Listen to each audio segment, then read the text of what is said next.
So next, we have the sixth characteristic of quantitative research.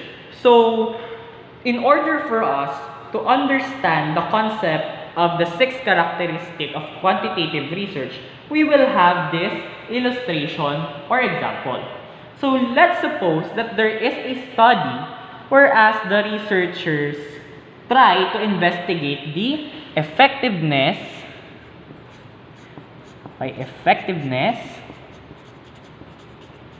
of aloe vera extracts as an anti-radiation filter on mobile phones.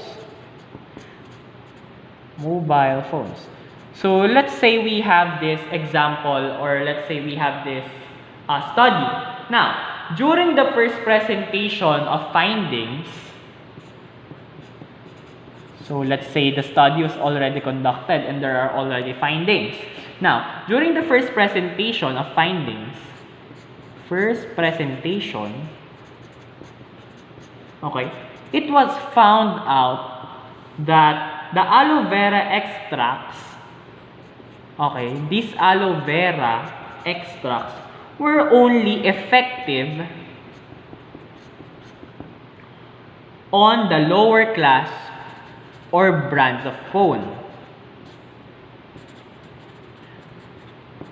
So meaning to say, it was only applicable, or let's say the aloe vera extract worked as an anti-radiation filter. Sorry, this is filter.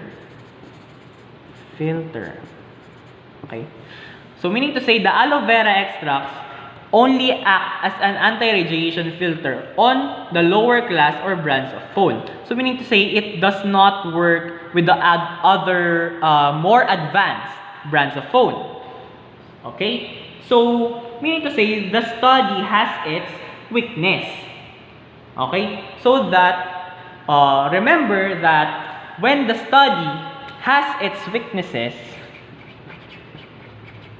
the researchers will do the recommendations. They will give recommendations in order for this, or let's say, in order to improve the study. Okay?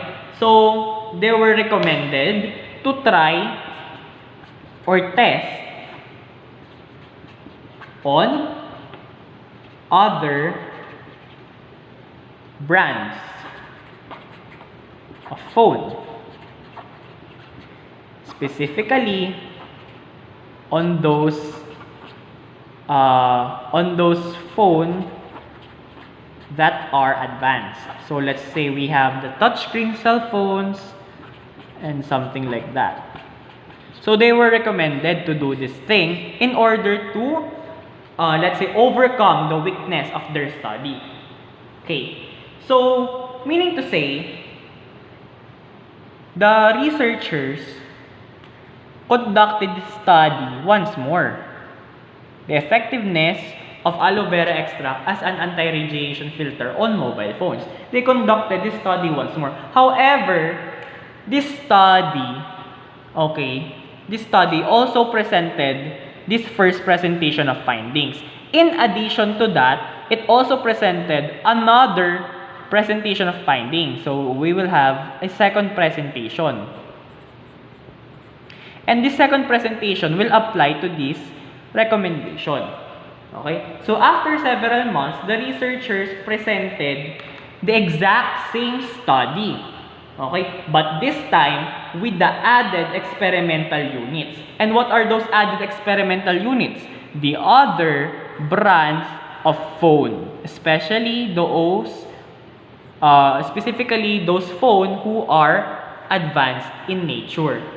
So, meaning to say, if the researchers reconducted this study, if the researchers just reconducted their study, the sixth characteristic of quantitative research is that it has replications. Meaning to say, it is replicable in nature. Okay? It uses replications. So the research study can usually be replicated or repeated given its high reliability. So meaning to say, the 6 characteristic of research, okay, quantitative research can be repeated in order to generate high reliability. Okay? So that is the 6th characteristic of quantitative research. So in addition to that, okay, reliable quantitative studies can be repeated not only to generate high reliability results, but also to verify, okay, replications are made to verify some validations. Okay? So when we say validations, so it aims to verify the correctness of the results. Okay? So that is the main purpose why quantitative research is replicable.